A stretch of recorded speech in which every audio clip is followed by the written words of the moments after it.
Halo, Salfams. How are you? Selamat datang di konten baruku. Storytime, Fams Time.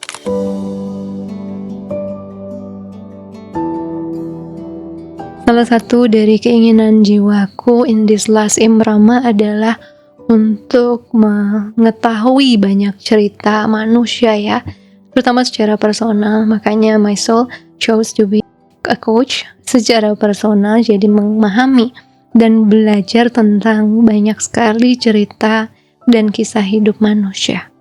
Nah, sebenarnya konten ini udah mau aku buat sejak 3-4 tahun lalu, tapi sepertinya belum lancar.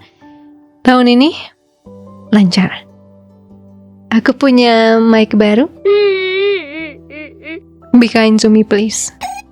Dan ini juga setupnya setup baru, karena aku mau bedain sama yang biasa.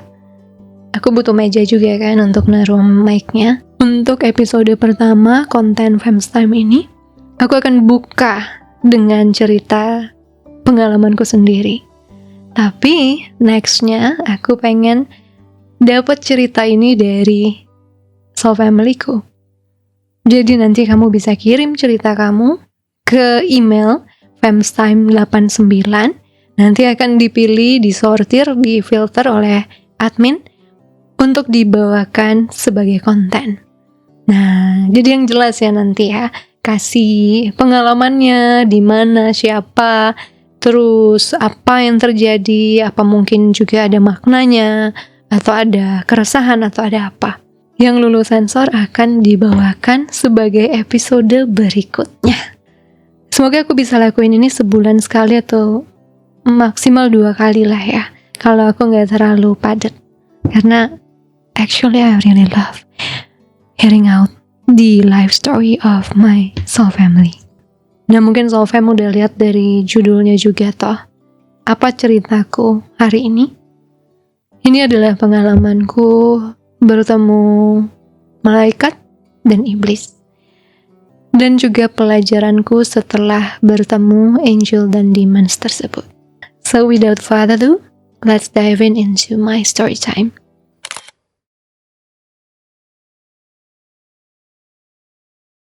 Maybe this is not exactly angel yang aku temui pertama kali. Pertama kali aku bertemu dengan entitas lain. Itu udah lama banget, sekitar 2014. Ya, 2014. Waktu itu aku di rumah sakit dalam kondisi cukup kritis karena lupus. Dan itu adalah 1 hari setelah hari diagnosa lupusku keluar. Untuk yang udah baca bukuku juga mungkin udah pernah nonton video tentang ini, pasti tahu ya. Cuman di sini aku mau kompilasi semuanya. Di malam saat diagnosa lupusku keluar, aku tentu saja drop ya, secara mental. Aku sedih banget, aku bingung juga gimana cara handle penyakit yang belum ada obatnya ini, yang masih sangat misterius ini. Jadi di situ malam itu setelah mama tidur, aku luapin semua kesedihanku. Aku luapin dulu. Karena badanku berduka ya. Dan aku berduka, itu bukan penyakit sembarangan. Sudah merenggut nyawa dari sahabat mamaku sendiri.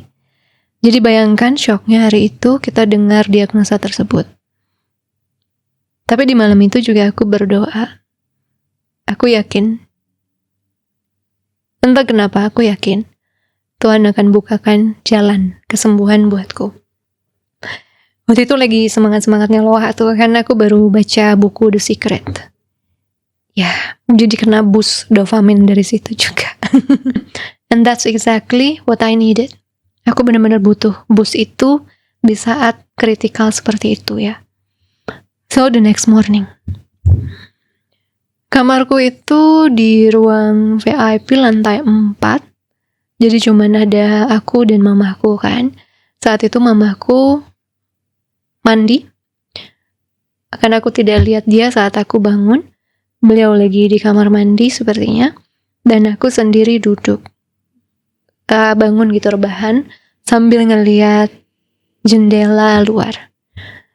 Di rumah sakit Advent saat itu di Bandung, yang tahu ya, rumah sakit Advent, lantai 4 itu bisa ngelihat pohon, pucuk pohonnya ya, karena di Ciamplas itu rimbun. So, aku menatap ke arah luar, melihat matahari pagi mulai hangat ya, masuk ke dalam kamar, nyentuh kulit. And then after that kayaknya aku nyebut dalam hati, Tuhan, semesta, bantu aku ya, sembuhin aku.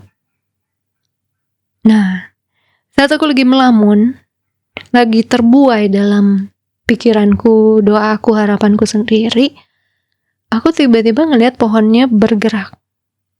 Puncak pohonnya ya, kan banyak pohonnya ya. Aku ngerasa bergerak, tapi gerakannya itu bukan karena seperti burung sedang terbang. Gerakannya itu gerak seperti ada yang jalan di tengah pohon tersebut. Nah, aku masih belum ngeh, aku cuman ngeliat aja gerakannya. Lama-lama aku kok kayak ngeliat sosok itu perempuan. Sosok perempuan itu senyum sama aku. Cantik banget. Kalian tahu seperti wanita India dengan tudungnya, dengan kerudung sarinya. Nah, aku ngelihat exactly like that. Warna yang aku ingat adalah beliau pakai sari warna coklat. Agak muda, tidak terlalu pekat. Dan beliau senyum dari jauh. Aku cuman, wow, cantik banget. Pikiranku cuman seperti itu. Cantik sekali, gitu. Beliau senyum sama aku balas senyum ngelihat, karena aku ngerasa damai ya saat melihat beliau. Lalu beliau berbalik, berjalan pergi. Kepala beliau yang lebih tinggi dari pohon-pohon tersebut pelan-pelan menghilang. Dan di sana aku kayak baru kepukul kesadarannya. Aku langsung dari rebahan bangun. Aku duduk, aku diem, aku panik, aku deg-degan. Karena aku baru sadar mana mungkin ada manusia sebesar itu. Mana mungkin ada manusia kepalanya sampai lebih tinggi dibandingkan pohon-pohon yang udah tinggi banget, yang usianya udah ribuan tahun di sana. Lagi panik kayak gitu, suara pintu kamar mandi kedengeran, terbuka. Mamaku keluar dari sana. Dan aku langsung panik nanya, "Mam, lihat gak ada perempuan raksasa gede banget? Itu di luar, di jendela, di luar, di pohon-pohon, di balik pohon-pohon. Mama lihat gak? Mam lihat gak? Ibu lihat gak?" Mamaku yang, "Hah?" Gitu kan? Ngeliat jendela. "Gak ada, nak." langsung ngedeketin aku, terus kayak gini, ini nih aku ya, kayak mencoba melihat aku demam atau enggak, ngecek badanku panas atau enggak. Dan di situ aku yang kayak, "Mam, serius nggak lihat, Mam? Itu gede banget, aku ngelihatnya tadi nyata banget." Mama yang, "Enggak, udah kamu baru bangun kali, lagi erup-erup gitu ya, kepupungan kalau kata orang Bali. Udah, makan dulu, makan sarapan, terus minum obat." Nah, di situ kayak aku baru ngeh, "Mah, lihat obatnya. Aku mau lihat aku minum obat apa aja." Karena logikku masih sangat kuat, aku nggak pernah menyaksikan kejadian seperti itu, senyata itu, jadi aku masih mengaitkan ini semua dengan obat-obatanku. Setelah aku cek, sepertinya tidak ada obat-obatan yang akan membawa dampak halusinasi ya, sebagai efek samping. Dan itu remain a mystery sampai beberapa bulan kemudian pun, waktu aku berdoa sedang struggle banget dalam perjuanganku untuk self-healing lupusku, pengobatan lupusku, ke alternatif ke dokter, aku merasakan kedamaian yang sama lagi setiap aku berdoa. Setiap aku berdoa, aku merasakan wanita ini, Dewi ini ya, karena aku percaya beliau Dewi, sedang memperhatikanku, sedang menjagaku. Dan slowly, beliau muncul, tapi dalam versi lebih kecil ya, tidak sebesar di awal. Beliau muncul, aku gak takut sama sekali. Karena aku kayak udah nge-screening, ini energi Tuhan, ini energi light. Akhirnya aku jadi kalau ke ruang suci keluarga, karena aku waktu itu tinggalnya sama mama, rumahku aku tinggal dulu untuk pengobatanku kan. Aku akhirnya bisa berdoa memanggil beliau. Dan saat sensasi sejuk damai itu datang, aku tahu beliau ada. Sometimes kadang aku bisa lihat beliau samar, tapi ya tidak senyata pas di rumah sakit. Meski samar, tapi energinya tidak bisa bohong. Aku merasakan. Itu terjadi jadi rutinitas. Aku punya teman bicara atau dewi penolong saat itu. At least mungkin aku pikir itu untuk menenangkan otakku yang panik karena penyakit yang sedang aku perjuangkan itu. Itu pertemuan pertamaku dengan entitas. And you know what? Pertemuan selanjutnya dengan beliau lebih spektakuler lagi. Terjadi waktu aku kritis, alias mati suri. Pada hari lupusku relapse. Karena aku stres, kenapa trombositku habis lagi setelah perjuanganku berbulan-bulan, habis dalam seminggu. Di sana aku sadar mentalku drop dan badanku ikut drop. Jadi aku pingsan, istilahnya gitu ya. Aku jatuh blackout dan malam itu orang sudah pada nangis. Aku sudah nangis karena aku ngerasa ini waktuku tiba. Dokter udah angkat tangan. Istilahnya dia punya solusi. Aku tahu dokter di luar negeri manapun punya solusinya sama, pasti sama dokterku. Karena aneh memang lupusku itu. Dikasih apapun, imunosupresor, tidak mempan. Dan satu-satunya solusi lain adalah memberikan imunosupresor yang sangat tinggi dosisnya, sangat mahal. Saat itu aku tidak kepanggil melakukannya. Udah pasrah kali ya guys ya. Jadi di malam itu aku drop, aku pengsan istilahnya, aku blackout. Aku ditidurkan di sebelah mamaku. Sambil ya, saat aku sadar aku nangis lagi, mamaku nangis juga, lalu aku tidur. Yalah, obatku banyak ya, hampir 40 setiap hari aku minum. Itu semua chaotic di badanku. Nah, setelah aku tertidur, di sanalah aku bertemu Ibu Dewi. Aku kebangun tanpa badan. Aku cuman berupa cahaya aja. Sebuah cahaya doang. Aku gak punya fisik dan aku kayak ada di ruang hampa. Hampa, ruang angkasa gelap. Tapi tubuhku sinarku terang.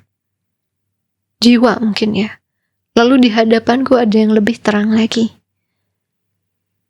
Giant. Raksasa guys. Aku cuman seperti butiran debu di hadapan beliau. Dan itulah beliau. Ibu Dewi datang lagi di hadapanku. Muncul lagi di hadapanku. Dan saat itu aku cuman diem. Aku tidak ada komunikasi sama sekali. Aku cuman menatap, melihat beliau, melihatin aku dengan damainya gitu ya, memberikan senyuman yang menyejukkan aku. Beliau lihat aku dari jauh. Gak jauh juga sih kayaknya, karena beliau besar banget ya, besar banget, mungkin itu jauh banget. Aku cuman melihat aja. Terus beliau lama-lama, nah beliau itu di pikiranku, beliau itu ada di atas sebuah lotus teratai, juga angsa putih. Kali itu bajunya, sarinya bukan coklat, tapi lebih ke hijau pink. Saat itu ya, yang aku ingat, tapi ada coklatnya juga. Samar sih, agak samar sih. Dan setelah itu, beliau setelah tersenyum, Melihat aku, kayaknya udah connect nih gitu kali ya pikiran beliau. Beliau pejamkan mata. Pelan-pelan. Pejamkan mata. Aku cuman melihat dengan kekaguman, dengan kebingungan, dengan gak ngeh juga karena kayak gak bisa bergerak. Setelah beliau memejamkan mata, suara bergaung.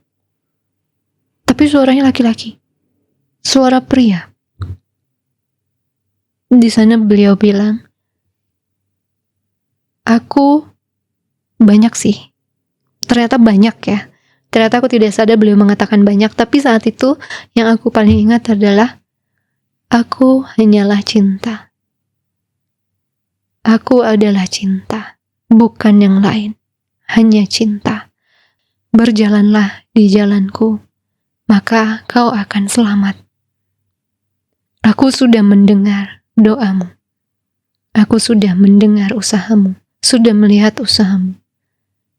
Jalan akan hadir padamu. Itu yang aku ingat. Terus lama-lama kayak aku ngerasa berat. Aku ngerasa si sinarku itu kayak mata gitu. Jadi nutup pelan-pelan. Nutup. Bangun-bangun. Sekitar jam 6 pagi. Yang aku bisa dengar cuman suara doa orang tuaku kencang banget. Tapi sebenarnya beliau ada di ruangan yang beda. Lantai lain. Tapi itu yang aku dengar. And after that, aku nggak begitu ingat apa yang terjadi hari itu. Aku nggak ingat aku makan, aku nggak ingat aku mandi, nggak ingat apa-apa.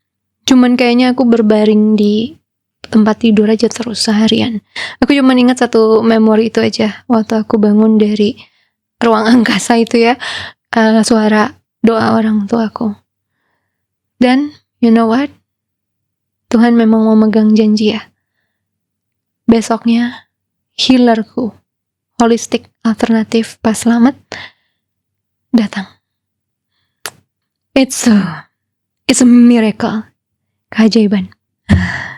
Tentu aja setelah kejadian itu hubunganku dengan Ibu Dewi yang aku percaya sebagai manifestasi Tuhan ya, itu tentu saja jadi dekat.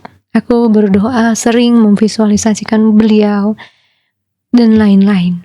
Sampai akhirnya mungkin 4 tahun setelah itu di 2018 aku jadi lebih meningkat secara vibrasi dan siap masuk ke misi jiwaku.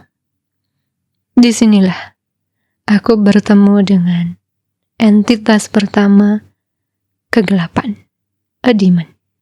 2018 itu bukan tahun yang mudah buat aku ya.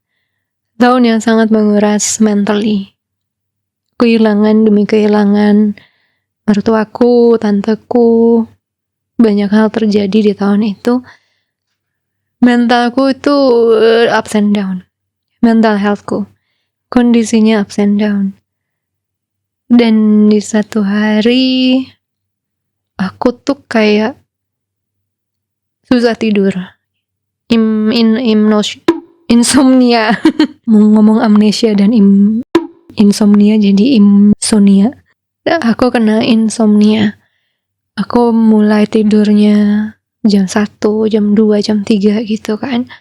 Nah, satu hari itu tengah malam sekitar jam 12 aku ada di ruang keluarga orang tuaku, lantai 2 di second floor. Habis nonton, meskipun kepalanya kemana, TV-nya ngomong sendiri.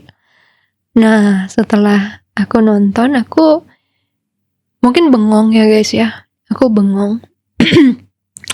Aku tidak terlalu sadar. Sampai akhirnya aku ngerasain, kok aku kayak diliatin. Kalian sadar kan? Aku yakin kalian pasti tahu kan, rasanya kalau diliatin orang kan. Nah, ini menusuk. Ini jauh lebih menusuk. Lebih ganjil. Lebih serem. Waktu itu TV di depanku, jendela sebelah kiriku, lorong, baru kamarku. Di rumah orang tua, aku juga ada kamar kan. Nah, aku ngerasa di sebelah jendela ini kok gak enak banget rasanya. Kok ada feeling-feeling yang mengerikan. Nah setelah itu aku benar-benar takut loh, dalam arti ragu loh mau nengok.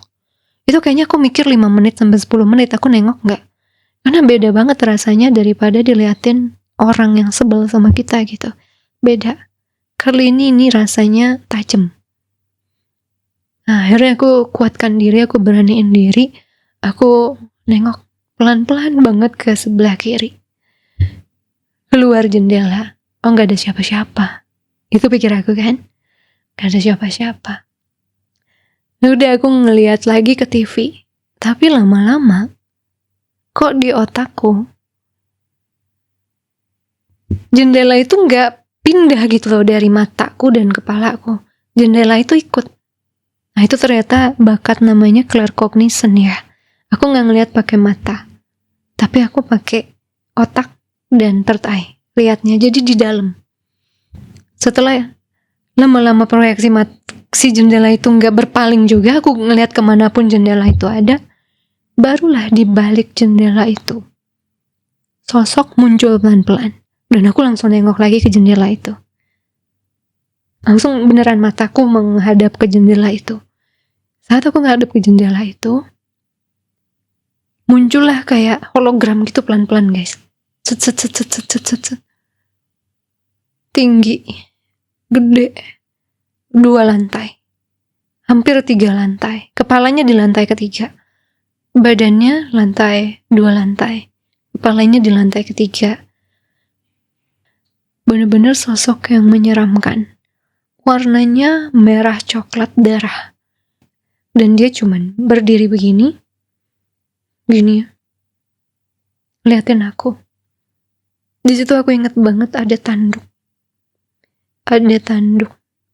matanya merah, lihat aku aja, nggak berekspresi. Di situ aku kayak duk. Wah itu benar-benar kaget. Terus aku gini lagi mata aku ngeliat TV, aku lihat lagi ke sana. Gak hilang guys dari kepalaku.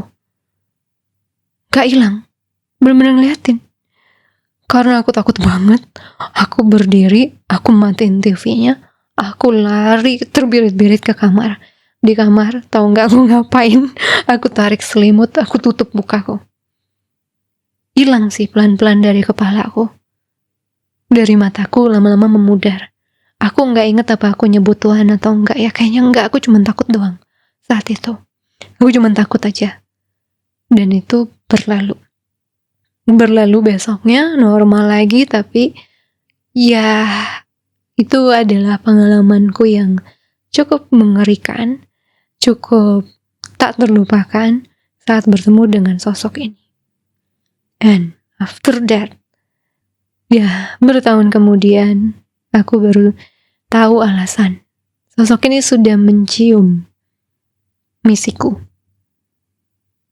dan berusaha menjegal sebelum aku masuk ke dalam my soul mission. Karena aku, ini juga pengalaman yang unik lainnya. Gak lama setelah sosok itu datang, aku ketemu sosok itu, tiba-tiba aku jadi lebih sensitif dengan suara leluhurku, kakekku yang udah gak ada, nenekku, suara leluhurku yang tahu segala cerita tentang keluargaku, bahkan ngasih tahu sesuatu yang aku nggak tahu sekalipun. Itu sangat kencang. Aku sebut dan menganggap beliau sebagai spirit guidesku selain leluhurku ya. Dan ini juga di luar leluhur juga banyak. Aku tidak tahu, tidak nangkep sosoknya, cuman aku tahu beliau juga baik gitu, spirit guides ngejaga aku. Dan waktu itu bener aja, gak lama setelah sosok itu datang, berapa bulan kemudian, aku mulai dikasih tugas oleh spirit guidesku tersebut untuk masuk YouTube bawain tarot. Nah, aku udah agak tertarik tarot ya, padahal dulu aku benci banget. 10 nanda yang 10 tahun, 15 tahun, 20 tahun lalu sangat benci tarot. Karena otakku gak nyampe. Otakku gak nyampe untuk mempercayai itu ya. Sampai akhirnya aku bertemu Ibu Dewi tersebut 2017 kayaknya aku mulai rada gak antipati banget sama tarot. 2018 aku malah mulai beli tarot. Setelah aku mulai beli tarot pertamaku itu, di saat itu, di momen itu gak lama aku diminta untuk, Nanda, kamu buat video tarot ya. Sorry guys, aku gelung, panas banget. Pengalaman panas. Ya, beliau minta aku untuk masuk ke misiku. Saat itu aku belum paham misiku. Aku udah di-prepare untuk mission ini, untuk mempopulerkan istilah healing dan mental health di negara ini dengan cara yang fun. Aku gak nangkep. Anda kamu tahu, banyak orang spiritual awakening. Kamu bimbing mereka. Karena menurutku tugasnya sangat tidak masuk akal dan tidak sejalan dengan hati nuraniku saat itu. Ya mungkin hati nuraniku bilang hal yang salah karena itu lebih ke fear, bukan hati nurani. Konturku keringetan. Ya, jadi aku gak mau. Aku tidak mau sama sekali. Istilahnya aku kabur guys dari panggilan tersebut, dari missionku, karena aku gak yakin itu missionku. Karena aku ngerasa ya aku memang kepanggil bantu orang setelah lupusku, tapi aku tidak mau dengan cara itu. Aku kabur 3 bulan ada aku kabur itu. Dan you know what, emang ya kalau Tuhan udah berkehendak ya, aku tuh kayak dipukul dari segala arah, dikurung. Misalnya aku tuh mau kesini, mau lari ke situ, kabur ke situ tuh sama Tuhan, ada jegalan sampai akhirnya aku terkungkung, nggak bisa kemana-mana. Duitku dikuras, kesehatanku menurun lagi, terus love life-ku kacau, banyak hal kejegal sehingga aku benar-benar cuman bisa di rumah diem. Setelah aku diem, aku mikir, apa ini karena aku ngelawan ya? Pikiran gue sesimpel itu. Apa ini karena aku gak menjalani misiku ya? Nah, di situ logikku jalan lagi. Ya udah kalau gitu kita coba aja. Nothing tulus. Pikiranku begitu, nothing tulus, kita masuk aja, kita coba aja. Tapi aku punya dealan sama beliau. Karena aku udah ngelihat entitas yang ngikutin aku, yang aku tahu ternyata itu Satan. Aku tahu kalau aku masuk ke mission ini, dia akan lebih agresif lagi. Itu intuisiku guys. Aku gak tahu aku punya knowledge itu ya, past life maybe. But ya, aku berpikir kalau aku masuk ke mission ini ujiannya gak akan main-main. Udah mah aku repot sama ujian sendiri, aku tambah lagi harus ngejaga misi ini, dan siapapun nanti yang harus aku, komunitasku gitu, siapapun yang nanti harus aku bantu untuk mission ini. Dalam hati utang gue gede banget ya, sampai gue harus ngebantu orang untuk mungkin nyelesain karma. Itu pikiranku, bukan yang happy gimana guys. Gue ngerasa responsibility yang gede. Dan akhirnya di situ aku deal-dealan dengan Tuhan, dengan spirit guidesku. Aku mau masuk misi ini asal gift aku tidak akan pernah clairvoyant. Aku gak mau ngelihat langsung, karena aku bisa ngelihat tiap hari kan. Aku gak mau keganggu kayak gitu. Aku gak mau third eye-ku di mata kebuka. Aku cuman mau dikasih sensing yang gak bisa dibohongin. Mana light, mana darkness. Beliau bilang gampang. Kamu udah bertemu Ibu Dewi saat kritis, udah dibekalin untuk tahu mana light. Kamu sudah ngelihat si Satan, kamu udah tahu mana darkness. Gak gampang dibohongin, kecuali kamu izinin. Oke. Deal keduaku adalah saat itu aku minta bukti.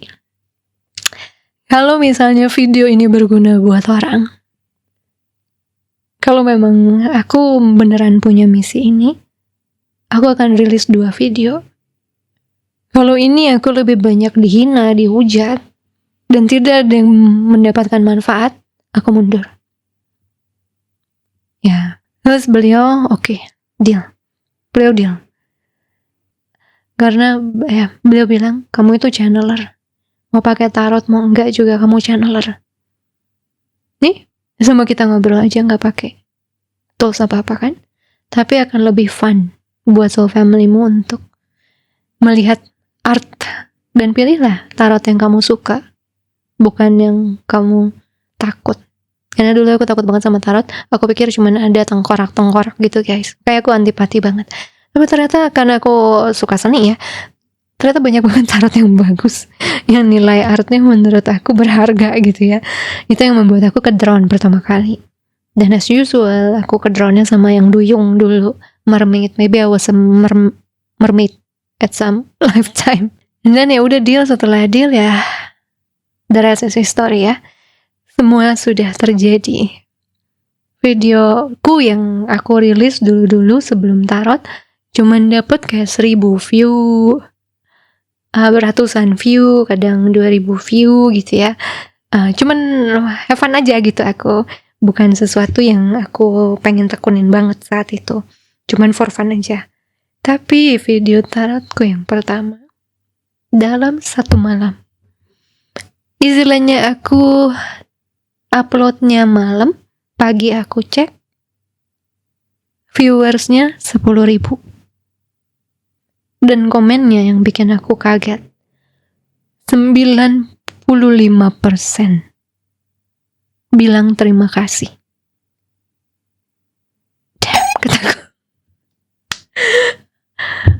Oh damn, gue pasti akan berantakan hidupnya nih kalau gue ngelakuin tarot di YouTube openly kayak gini. Gue bakal kehilangan banyak circle gue yang religious. And that was true. Itu terjadi. Tapi ya Tuhan bawain circle yang awaken, yang lebih sefrekuensi dengan aku ya. So, intermezzo aja soal itu. Aku tiba-tiba ingat pengen cerita di situ. The next meeting adalah dengan seorang malaikat, entitas yang sama sekali aku tidak tahu itu ada. Kalau Ibu Dewi masih make sense, karena aku itu religiku, jadi proyeksinya mudah. Yang kedua juga Satan itu juga agak karena aku nggak pernah, aku bukan Christian ya, aku tidak tahu sama sekali soal wujud dia. Mungkin aku lihat di film itu masih logik lah ya. Tapi yang ketiga ini yang membuatku sangat tahu ini aku memang ada something nih dengan mata ketiga or whatever ya. Aku punya memang bakat ini. Setelah tarotku berjalan beberapa waktu, kayaknya 2 bulan entah sebulan, pokoknya gak lama setelah tarotku mulai aku aktif keluarin ya di YouTube aku dapat banyak banget soul family baru. Kayaknya subscriberku langsung puluhan ribu deh saat itu, hanya dalam beberapa waktu aja. Aku mulai masuk jadi coach, profesiku coach, dan aku mulai fokus untuk reading juga ya. Aku 2, sebenarnya aku coach, pilihan utamaku coach. Yang kedua itu tarot reading. Ya meskipun aku dikenal sebagai tarot reader lebih dibandingkan coach, tapi aku sebenarnya coach asal muasalnya. Cuman tarot lebih nge-boomingin aja dulu. Nah, habis itu aku tuh burn out, capek. Karena ternyata aku tidak sadar baca tarot itu sangat menguras energi ya, menguras semuanya. Mungkin kamu yang tarot reader ya, kamu pasti tahu betapa kadang kita tidak sadar kita capek. Dan beberapa orang yang mengkomersialkan di awal akan kedampak nanti pelan-pelan di fisik. Makanya aku warning, jangan. Aku punya video khusus deh kayaknya tentang ini, coba cari deh. Kita gak boleh baca tarot sembarangan. Hari itu aku pulang dari sebuah tempat, aku lupa. Dan aku pulang, tempat tinggalku waktu itu adalah apartemen di lantai 6. Jadi aku naik lift dan jalan di lorong kan. Nah, dari lift ada belokan nih. Kamarku agak ujung. Di situ Tiba-tiba kayak third eye-ku, clear cognition-ku muncul. Aku diam dulu di ujung. Dan itu langsung merinding guys. Karena gak ada orang sama sekali yang sedang lewat di lorong itu. Aku literally sendirian. Itu padahal siang loh, ke sore. Tapi aku merinding banget, takut seakan-akan itu lagi malam hari, kita di tempat yang asing gitu. Aku berhenti, aku ngelihat ke depan, lorong itu kok jadi kayak panjang banget, kayak yang serem banget gitu. Dan aku tahu ini kayaknya nggak beres, ini bukan mata aku nih. There's something yang aku lihat nih. Aku baru mau mulai gerak jalan selangkah, baru mau maju selangkah, tiba-tiba itu kayak cahaya jadi terang, zup, gitu, sepanjang lorong, zup, cahaya tuh, duk, duk, duk, duk, duk, gitu, sampai ujung, akhirnya jendela ujung kan ngelihat ke luar gitu. Ini kayak semuanya terang, aku yang kayak, aku kaget, gitu. Aku kaget, aku kayak teriak gitu, badanku lari sekarang, lari. Aku lari ke birit-birit ke kamar, panik banget buka kunci, panik. Untung gak jatuh kunci aku lari, aku kunci lagi, terus aku ya seperti biasa ya, aku ke atas tempat tidur. Terus aku nggak pakai selimut saat itu, cuman aku kayak menutup mataku. Duk duk duk duk duk duk duk duk duk duk duk duk duk. Itu aneh. Kemudian kayaknya aku balik lagi ke ruanganku. Nggak lagi di mungkin dunia astral tersebut ya. Itu hari pertama. The next day, another thing happen. Spektakuler. Waktu aku habis kerja, habis buat video kayaknya ya, aku sekitar sore jam 3-an, aku ngelihat keluar jendela, mencari kedamaian sambil sedikit meditatif. Nah, menarik nafas, ngatur nafas, sampai akhirnya di hadapan kamarku itu ada beberapa gedung kan, tapi ada 3 gedung paling tinggi banget, lebih tinggi dari gedungku malah. Di bawahnya itu komplek-komplek, bangunan-bangunan lain. Lagi ngelihat itu, aku merasakan sesuatu bersinar sangat terang di sudut mata kiri. Aku mulai ngelihat ke situ kan. Lagi-lagi hologram mulai kebentuk di kepalaku. Mulai kebentuk. Ya Tuhan, gede banget. Jauh lebih gede daripada penampakan Ibu Dewi waktu di rumah sakit. Gede banget. Spektakuler pokoknya. Dramatic entrance. Beliau menunjukkan diri sama aku. Aku kayak gak nafas karena kaget. Itu gedung ketutup sama beliau. Dan yang paling aku notice adalah, ini aku belum tahu dari siapa-siapa loh, tapi aku notice dari pertemuanku itu, beliau itu sayapnya berwarna emas. Ada sayap berwarna emas, bajunya emas juga, kayak baju panglima ya, kayak baju perang, baju ksatria prajurit gitu, tapi yang level tinggi. Dan rambut beliau itu ikal berwarna kuning emas, blonde. Beliau lihat dari jauh, ngeliatin aku, dan aku ngeliatin beliau, tatap-tatapan. Lama-lama hilang bayangannya, dan aku ngalamin keganjilan gitu sekitar semingguan. Belum lagi suara sirine itu terjadi hampir setiap berapa menit sekali gitu. Di sini sisi channelerku merasakan ada yang mau berkomunikasi sama aku. Tapi aku nggak bisa nangkep. Aku juga takut mungkin ya ngebuka jalur komunikasi itu, karena ya waktu dalam proses mulai masuk ke YouTube itu macam-macam yang datang guys.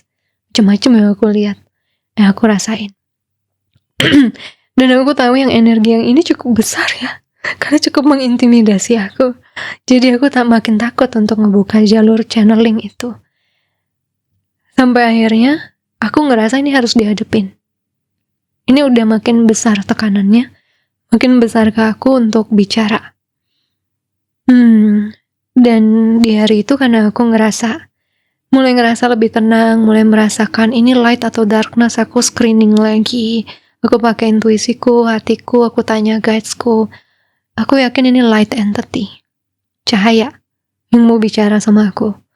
Sehingga waktu aku sudah yakin, aku mulai ngebuka sedikit pintu komunikasi pelan-pelan. Saat itu aku cuman bertanya, siapa dirimu? Ya, terus gak tahu kenapa, tiba-tiba aku kayak dapet insting untuk buka internet. Buka Google. Aku buka Google kan. Aku buka Google, aku ngetik. Terus dapat lagi insight.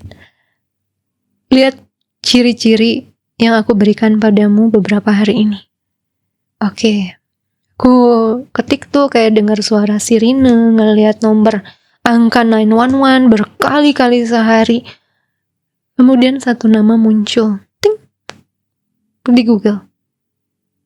Archangel Michael. Dan di situ aku yang, who is this? Siapa gerangan ini? Aku nggak pernah dengar namanya guys.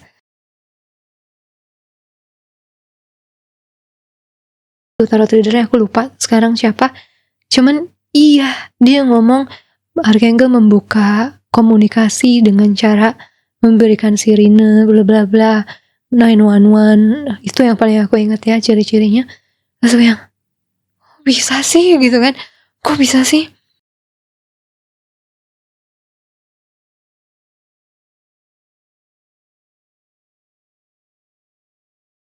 Nah, habis itu aku sebut nama beliau. You are Archangel Michael. Itu langsung masuk ke sini, komunikasi, buka tarot. Aku buka, dan di sanalah pertama kali aku benar-benar bisa komunikasi, channeling sosok Archangel Michael. Iya, begitu aku tahu backgroundnya, aku kaget. Panglima surga. Why? Sosok-sosok ini, entitas-entitas ini muncul ke dalam hidupku. Why? The timing couldn't be any better. Perfect timing banget. Karena memang saat itu aku banyak diganggu ya. Oleh manusia, oleh dunia lain. Dan beliau menampakkan diri ke aku itu membawa safety, membawa rasa aman. Karena aku merasa dengan berdoa pada beliau, minta tolong beliau akan hadir menjaga. Tidak langsung, tapi memberikan energi penjagaan. Itu benar-benar waktu yang sangat tepat beliau hadir ya. Dan pertanyaan itu belum terjawab, mengapa aku bertemu sosok-sosok ini, dari yang gelap sampai yang terang. Sampai akhirnya 2019 pelan-pelan jawaban itu muncul. Karena mungkin aku udah lebih menguasai bakatku, lebih bisa ngontrol, jadi aku bisa lebih santai ya. Logikku bisa menganalisis, menerjemahkan kejadian-kejadian itu. Hanya saja butuh kepingan yang ini, yang buat aku jadi paham. Dan kepingan ini tidak menyenangkan sama sekali. Karena hampir buat nyawaku melayang 2 kali. Jadi sepanjang perjalanan hidupku aku udah 3 kali diambang maut. 1 lupus, 2 karena kejadian supranatural. Dan pertemuan yang terakhir ini adalah kunci untuk aku sadar banyak hal, terutama tentang diriku dan past life-ku. 2018 di pertemuan Satan dan juga Archangel itu memang aku udah mulai tahu sedikit-sedikit tentang past life-ku ya. Dari sahabatku sendiri yang ngasih tahu, terus dari vision-visionku. Nah, di 2019 ini kepingan gedenya muncul. Aku lagi buat video tentang 2019, 2020 ya, aku lupa. Aku buat satu video tentang rahasia dunia. Konspirasi dunia yang sekarang sudah banyak terbukti nyata ya. Dulu masih teori konspirasi, cuman aku pilah mana yang aku tangkap di intuisiku benar dan mana yang salah. Nah, di situ aku dibantu oleh teman-teman komunitasku di Lightworker yang memang mempelajari konspirasi kan. Di situ aku belajar juga, aku mengamati, aku coba survei sendiri, riset sendiri. Sampai akhirnya siap untuk di launching nih si videonya, siap untuk di record videonya ya. Duh, aku keringetan guys. Siap untuk di record. Sehari sebelum aku record, malamnya ada yang nge-welcome. Ada yang nge-welcome. Jadi waktu itu lagi-lagi jam 12 malam ya, datangnya si entitas seperti ini tuh. Aku habis beres mau tidur. Mau tidur. Dan waktu aku mau tidur, aku ini dulu, nafas dulu tuh kan, di ruang keluarga yang sama lagi, di ruang keluarga orang tua aku yang sama lagi. Aku lagi nggak di apartemenku, tapi aku lagi di situ. Dan aku lagi ngelihat TV atau HP gitu ya. Terus aku ngerasain rasa dingin yang mencekam di sini. Padahal posisiku itu di sofa lagi nyandar. Tapi kok nusuk banget ya? Angin gak ada. Tapi ini apa dong? Kok bisa dingin ini? Mencekam ini gitu kan? Di situ aku sadar dari pengalamanku dengan Satan. Dan juga banyak entitas lain yang ngegangguin aku setelah itu. Ini ada yang merhatiin. Dan kali ini gak sembarang. Ini kayak Satan. Si ininya. Powernya, intimidasinya, auranya kayak gitu. Dan aku gak perlu pikir panjang saat itu. Tapi bener-bener itu badan gak bisa dikontrol guys. Dia sensing nih. Sensing. Duk itu udah yang kayak oke. Gue harus masuk kamar. Gue harus pergi dari ruangan ini. Aku bangun. Pas melangkah beberapa langkah, aku berhenti. Itu aku beneran disedot loh. Hilang ke dunia astral ya. Aku kayak berhenti, badanku secara fisik berhenti, tapi kepalaku di tempat lain. Itu aku tahu, itu aku ditarik. Dan aku gak bisa nafas, kayak kecekek. Badanku cuman diem. Di depanku muncul dari sudut sini ngelayang sosok. Bajunya aku gak bisa bilang itu baju apa ya, kayak baju Starship juga iya gitu ya, baju perwira juga iya. Sosok ini muncul, rambutnya yang datang ke aku itu blonde hampir silver, putih mungkin ya, platinum, something like that. Datang, dia jalan. Tapi gak jalan juga sih guys, terbang kali ya, floating kali ya. Kesini, tapi pelan banget. Dramatis. Dia jalan, aku ngeliat, terus pas dia di tengah, mataku ke situ. Ya Allah, cakep banget. Aku kaget ngeliat wajahnya. Karena harusnya kalau ngelihat cakep kayak Archangel seneng ya. Ini kok aku takut. Kok aku takut banget ngelihat dia. Berhenti dia senyum. Tapi kita nggak senyum yang senyum antagonis gitu. Senyum I will kill you later gitu, senyum mafia. Dia ya gerakannya lambat aja. Anggun, lambat, dramatis. Ganteng banget. Pas jalan di depanku, berhenti aku yang, karena aku takut, dia senyum kayak yang, pergi ke sini, ke sebelah sini. Mataku ke situ ngikutin kan. Dia tuh kayak ngomong sama aku tapi aku nggak nangkep. Tapi nggak ngomong sini ya, ngirim komunikasi. Terus aku cuman tahu, begitu aku ngerasain ini bukan light, ini dangerous being, ini dark being. Aku mau nyebut Tuhan gak bisa. Tapi aku mulai ingat Archangel. Aku mulai ingat gitu, mulai kayak yang berusaha banget sekuat tenaga memanggil beliau. Aku gak bisa. Tapi kemudian apa? Pedang, ada pedang guys, turun kayak nusuk di kotak aku ya, gitu, turun. Aku langsung balik lagi ke lorong rumah, lorong lagi ya, demen banget dah sama kamar mandi tuh, demen banget mereka datangin aku di situ. Aku masuk, pedang itu masuk, aku langsung sadar, buyar semuanya.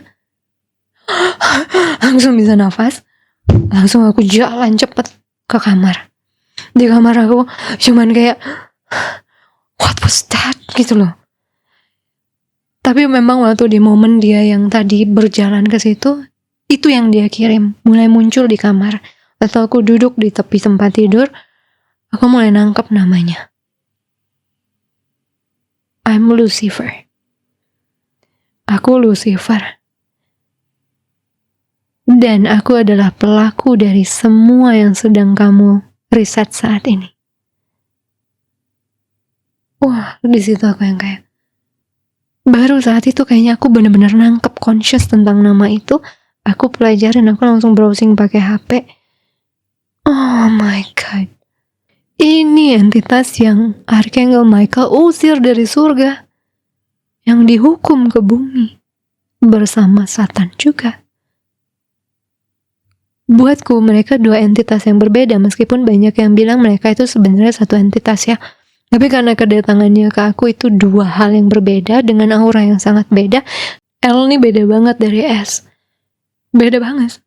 Yang satu kayak panas, yang satu sejuk tapi cenderung ke winter, yang dingin, musim dingin. So, ke aku pribadi proyeksinya sangat berbeda dua hal tersebut. Jadi aku merasakan mereka dua entitas yang beda entity. Disitulah pertemuanku dengan Lucifer itu adalah yang membuka banyak sekali past life-ku, yang membawaku dua kali diambang maut. Pertama karena aku ditarik, diserang habis-habisan di dunia astral. Kedua karena kecelakaan. Yang ini mungkin aku gak akan cerita di public ya. I don't know di mana nanti, tapi aku gak bakal sharing ini publicly.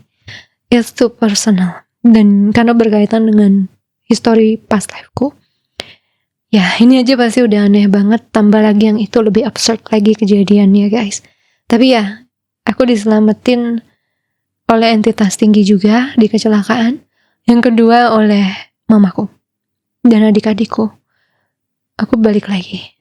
So, that's a different story ya. So, di sana juga aku mulai mengumpulkan puzzle-puzzle kenapa mereka ini datang ke dalam hidupku. Selain ya karena past life-ku, juga karena misiku. Ternyata past life-ku ada kaitannya dengan mereka semua. Dan misiku ternyata ya menarik mereka semua. Tapi pelajaran ketiga yang paling penting dari semua itu adalah aku mulai paham sesuatu. Aku mulai paham bahwa ternyata mereka datang karena magnetnya ada di diriku sendiri. Magnet penarik mereka ada diriku sendiri.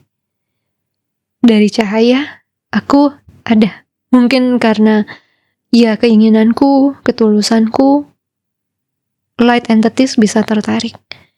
Dan gift aku ngebuka komunikasi dengan mereka. Tapi juga, kenapa dark entity yang istilahnya paling besar di bumi yang aku tarik juga? Berarti aku ini punya shadow yang gede juga kan? Aku punya something yang gede juga. Punya darkness yang gede juga dalam diriku. Dan ternyata penarik terkuat mereka padaku adalah dendam. Aku punya dendam yang selalu gagal aku healing. Mungkin selama belasan tahun ya. Waktu mereka datang itu, tahun ke-9, tahun ke-10, aku punya dendam tersebut ya. Yang ternyata memang kekuatannya sangat besar. Menjadi magnet dari makhluk-makhluk kegelapan. Di sana juga aku jadi sadar ini harus aku healing. Aku gimana pun caranya aku harus belajar melepaskan dendam ini, memaafkan dan menerima. Menerima semua kejadian yang pernah terjadi. Karena memang guys, drive dendamku saat itu istilahnya bisa ngutuk 4 orang yang nyakitin aku. Dan aku melihat resultnya langsung di tempat. Makanya dendam itu sebenarnya racun yang kita berharap orang mati, tapi sebenarnya kita mati sendiri. Dendam itu pedang bermata dua. Mungkin dia berhasil memuaskanku sesaat, tapi kemudian membawa darkness datang padaku. Membawa aku juga teracuni. Membawa aku juga jadi gelap. Jadi sejahat yang menyakitiku.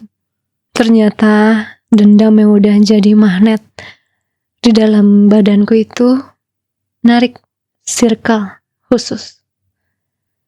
Manusia-manusia yang juga penuh dendam dalam hidupnya. Manusia-manusia juga digerakkan oleh dendam dalam keputusan hidupnya. Sehingga berada dalam circle itu, awalnya kita connect, sefrekuensi. Tapi kemudian, karena itu bentuknya survival dan trauma, tentu saja chaos. Messy di komunitas, di circle hidupku, berantakan. Karena ya, tidak ada acceptance, tidak ada penerimaan, yang ada hanya marah. Yang membuatku akhirnya memutuskan untuk memproses dan benar-benar menghealing luka ini. Ya, prosesnya panjang, tapi akhirnya aku berhasil ya. Sehingga mereka tidak punya kuasa lebih tinggi dibandingkan para cahaya pada diriku, pada kita. Kalau kita sudah mengatasi trauma, dendam, marah, kecewa, menuju ikhlas. Dan aku tahu itu bukan proses yang gampang. Tapi begitu kita sampai di situ, memang yang akan ketarik ke dalam hidup kita adalah light entities, cahaya, juga orang-orang yang sudah berdamai dengan hidupnya. Jadi damai itu bisa kita capai. Frekuensi circle kita bisa tenang. What a journey ya. Teman-teman mungkin bisa lihat aku yang sedang ditarik light darkness sampai Desember 2020 itu benar-benar beda sama aku yang sekarang. Karena memang itu meletup-letup. Aku di dalam itu gak stabil sama sekali. Nanti bisa sabar, nanti marah lagi. Emotional roller coaster banget. Jet coaster banget di dalam itu. Makanya, that's not the life I wanted to live anymore ya. Dan ya aku berterima kasih pada sahabat-sahabatku, keluargaku, semuanya light entities yang udah supporting aku, nyelamatin nyawa aku berkali-kali, ngejagain aku, untuk menyadarkan aku bahwa ternyata dunia darkness dan light ini bukan cuma ada di kitab. Aku yang tidak tahu sama sekali tentang Archangel, sumpah, demi orang tuaku, demi aku sebelum aku bertemu beliau di momen itu, aku tidak tahu apa-apa soal Archangel. Malaikat mungkin aku tahu ya, dan itu pun Cupid yang aku tahu. Bukan Archangel, itu istilah baru yang aku temukan dari channelingku, dari komunikasi kami. Lucifer mungkin aku pernah dengar tentang nama itu, tapi aku gak pernah tahu sosoknya. Gak pernah, kayaknya Satan lebih terkenal deh dalam ini ya, film-film ya. Tapi Lucifer I didn't know at all. Sampai akhirnya pertemuan itu terjadi. So ya, aku berdamai dengan giftku juga. Aku berdamai dengan tidak semua orang akan ada tiba di titik ini ya. Tidak semua orang akan bisa melihat dunia ini. Tapi aku datang untuk membawa pesan bahwa mereka itu ada. Bahwa semua yang ditulis di kitab kita itu adalah petunjuk dari Tuhan ya. Tentang cara kerja di bumi. Tentang banyak hal.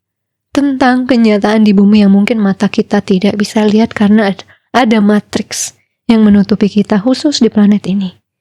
So, pengalaman itu sangat berharga buat aku. Membuat aku menyelesaikan banyak karma. Membuat aku juga numpuk karma baru ya, ngumpulin pahala baru dengan missionku ini, dengan ketulusanku yang baru pada keluargaku, pada teman-temanku. Aku punya perspektif baru yang membuat aku jadi nanda yang baru. I'm really grateful for that experience, even though mau diulang lagi enggak, tidak, terima kasih. No thank you. Biarkan itu jadi pengalaman dan pelajaran paling berharga juga dalam hidupku ya. Pelajaran yang buatku akhirnya memutuskan untuk memilih cahaya, memilih memaafkan, melepaskan, menerima. Pengalamanku yang lain juga, pelajaranku setelah banyak channeling dengan para light entities, bekerja sama dengan mereka, aku sadar bahwa para malaikat, dewa-dewi ini bukan power yang lembek. Bukan. Kita kerja sama-sama beliau semua, bukan berarti kita akan dipuk-puk ya. Oh sayang, ditempa. Karena kalau dipikir-pikir, beliau ini semua adalah pencipta semesta kan, penjaga semesta kan. Butuh kekuatan, resiliensi yang luar biasa tinggi untuk mengatur semesta. Harus ada rules, ketegasan yang membuat harmoni semesta kita ini terjaga. Dan itulah karakter kerjasama dengan beliau. Ciri-ciri kayak gitu, strict. Karena apa? Untuk kebaikan kita. Kalau sama darkness, manis. Tapi untuk kerusakan kita suatu hari nanti. Ya, jalan menuju surga itu kayak neraka. Tapi kalau jalan menuju neraka itu emang bener kayak surga. Aku benar-benar rasain itu. Ada masanya tuh aku disuruh belajar astrologi sama Archangel Michael. Karena itu akan ngebantu channelingku. Aku gak boleh tidur. Sampai aku nguasain. Dalam arti bukan gak boleh tidur sama sekali ya. Tapi tuh aku harus nguasain itu segera. Itu ditungguin kayak guru bawa penggaris. Ditungguin. Pelajarin, kamu mampu atau kamu diberikan cerdas untuk itu. Aku sampai jam 3 pagi, jam 4 pagi aku pelajarin astrologi. Akhirnya 3 hari aku berhasil. Baru beliau menghilang. Gitu guys. Kerja sama beliau itu kayak gitu. Seperti punya responsibility baru ya. Untuk keep ourselves. Untuk cek terus ourselves. Gak kegeser ke shadow kita. Kontrol shadow kita. Menangkan light kita dibandingkan dark dalam diri kita. Interesting, very interesting. Dan juga aku tahu akhirnya kalau channeling soal love life sama Archangel memang beda opininya. Iya. Archangel itu ternyata gak pernah bohong sama aku tentang banyak hal ya. Aku pikir dari point of view-ku beliau tuh bisa berbohong. Ternyata tidak. Aku aja gak ngerti sebenarnya. Jadi untuk beberapa kayak pertemanan atau apa, beliau punya particular choice. Yang beda mungkin dengan Ibu Dewi, dengan Tuhan. Karena ingat, Archangel itu ternyata adalah komandan. panglima surga. Bukan direct langsung Tuhan itu sendiri seperti Ibu Dewi, Dewa, Jesus ya. Bukan, berbeda. Beliau entitas yang berbeda, ciptaan juga dari yang Maha Kuasa. Dan waktu beliau bilang tidak pada, misalnya pada circle, pada seseorang, itu karena beliau memang punya pilihan yang lain. Which is now I'm with his choices juga gitu lah. In so many things. Aku pertimbangkan. Jadi aku juga baru tahu mereka bisa punya different opinions, different choices ya, untuk kita, untuk manusia, untuk semesta. Different. Ya, itu membuktikan mereka juga punya different characters. A very precious journey. What a very precious journey in my life. My last lifetime is really full. Full of lesson ya. Full of adventure juga. So, itu adalah ceritaku, my story time untuk episode pertama Fem's Time. Giliran kamu. Kirimkan cerita kamu yang detail, yang runut ya, yang rapi supaya admin-adminku gampang bacanya, gampang nanti memilih. Boleh ceritakan yang supernatural, pengalaman spiritual awakeningmu, healingmu, twin flame-mu, soulmate-mu, apapun. Nanti akan difilter oleh mereka untuk dipilih mana yang akan aku bawakan jadi story time selanjutnya ya. Kirim ke sini emailnya femstime89@gmail.com. Ya, aku tunggu. Jadi next videonya bisa tentang itu. Teman-teman yang mau belajar tentang semesta sebulan sekali sama aku juga meditasi kolektif bisa ikut Rebadi juga loh. Ini kita punya komunitas kecil setiap bulan ketemu. Hari Sabtu minggu kedua setiap bulan kita ketemu untuk diskusi. Juga kadang aku ngasih tahu tentang rahasia bumi ini, rahasia dunia, tentang healing, tentang apapun. Bisa gabung di sana ya. Cuma 150.000 aja per orang. Ya, kecuali nanti kamu ngambil 1 tahun itu bisa diskon. Nah, untuk ceritamu aku tunggu. Yang seru-seru, yang sedih-sedih boleh, yang happy-happy boleh, yang romantis boleh, yang serem-serem, yang happy-happy, yang ngelihat dunia gelap, dunia terang boleh, ngelihat pocong juga boleh. Nanti dipilihin ya sama admin aku. Semoga ceritamu kepilih untuk dibawakan di Fem's Time selanjutnya. So, jangan lupa komen di bawah, mungkin kamu ada pengalaman atau pelajaran tertentu dengan entitas-entitas ini. Monggo share. Karena kita di sini ketemu, memang kita punya pengalaman yang cukup spesifik, partikular banget pengalaman kita. Jadi komentarmu akan ngebantu teman-teman yang sedang mengalami hal yang sama ya. So, I think kita close aja ya. Podcast pertama Fem's Time, konten baru Anandara Marta. Semoga kamu suka konten ini ya. Many more to come. Thank you so much for watching guys. Take care selalu ya, so family. Don't forget to like, comment, subscribe, dan share video ini. Ambil baiknya, buang buruknya. You don't need to believe that. Because maybe that's not for you. So, I'll see you again soon guys. Sending you so much love and light. Bye. Thank you, my mic.